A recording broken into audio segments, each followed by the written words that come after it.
আসসালামু আলাইকুম, সবাই কেমন আছেন? আশা করছি সবাই ভালো আছেন।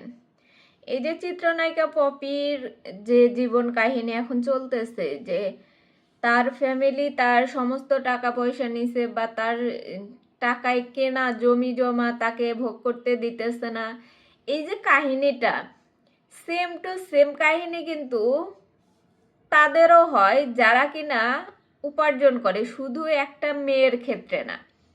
এটা বিশেষ করে বেশিরভাগ ক্ষেত্রে হয় যারা প্রবাসে থাকে তারা ওখান থেকে বাংলাদেশে কিছু নিজে কিছু করতে পারে না, সমস্ত টাকা ফ্যামিলির কাছে দেয় যে আমাকে একটু জমি কিনে দিও বা একটা বাড়ি করে দিও বা এখানে এই জিনিসটা করে দিও।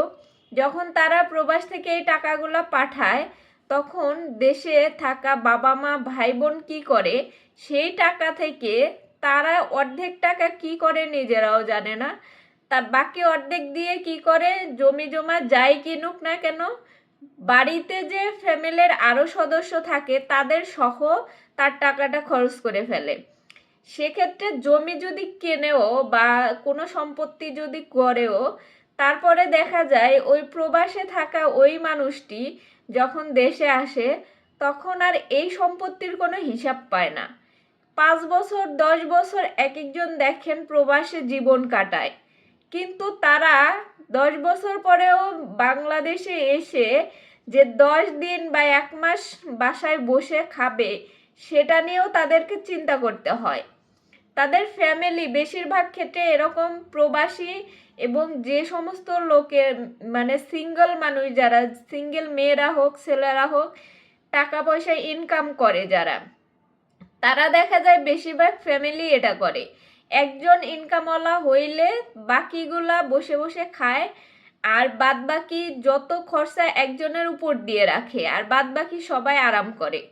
এমন একটা পর্যায়ে যায় যখন যে ওই একটা মানুষ যখন টাকাটা দিতে পারে না বা দিতে চায় না, যে আমি এত বছর কাজ করে টাকা দিলাম কি করলো, তখন যখন নিজের বুঝতে পারে যে না এই টাকার দেওয়া মানে উচিত না, তখন গিয়ে ফ্যামিলি শত্রু হয়ে দাঁড়ায়। ফ্যামিলি তখন বলে আমার এই ছেলে ভালো না, আগেই ভালো ছিল এখন ভালো না। মানে তখন ফ্যামিলি আরো উল্টা ব্লেম করে সেই সন্তানের উপর, যে কিনা এতদিন তাদেরকে ইনকাম করে দিছে, দেওয়ার পরে তারা তার জন্য কিছু না করে নিজেদের স্বার্থ হাসিল করছে।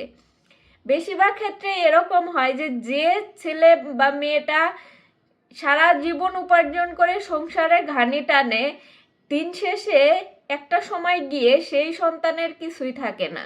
বাবা মা সব কিছু ভাগ বাটোয়ারা বা ভাই বোনের মধ্যে এমনভাবে বন্টন করে যে যে সন্তানটা এত বছর ধরে কাজ করে টাকা উপার্জন করছে, প্লাস হইতেছে সম্পত্তি গড়ার ক্ষেত্রেও নেওয়ার ক্ষেত্রে সব কিছুতে সেই বঞ্চিত হয়। না নিজে ফ্যামিলির সাথে সময় কাটাতে পারে, না নিজের লাইফটা এনজয় করতে পারে।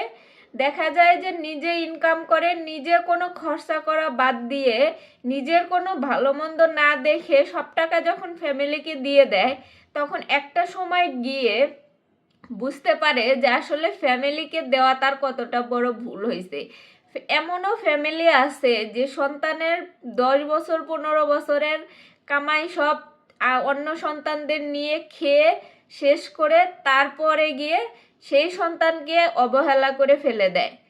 এরকম ফ্যামিলি প্রচুর আছে, বিশেষ করে যারা প্রবাসে থাকে, যারা বাংলাদেশে থেকেও মানে একা উপার্জন করে সংসার চালায়।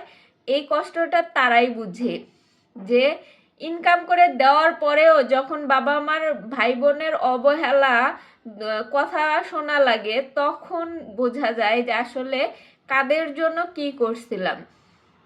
তো এই জিনিসগুলো তারাই আসলে বুঝতে পারে যারা এটা ফেস করছে। এই যে চিত্রনায়িকা পপি তার যে কষ্টের কথা এসে এতদিনে বলতেছে, এটা অনেক মানুষের সাথেই মিলে যাবে।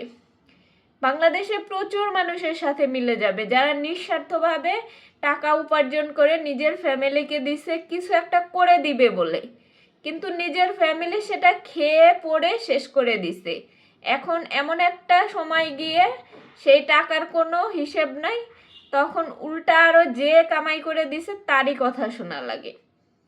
তো চিত্রনায়িকা পপি এরকম ঘরে ঘরে আছে, সেটা মেয়ে হোক ছেলে হোক। সবাই ভালো থাকেন, সুস্থ থাকেন, আল্লাহ হাফেজ।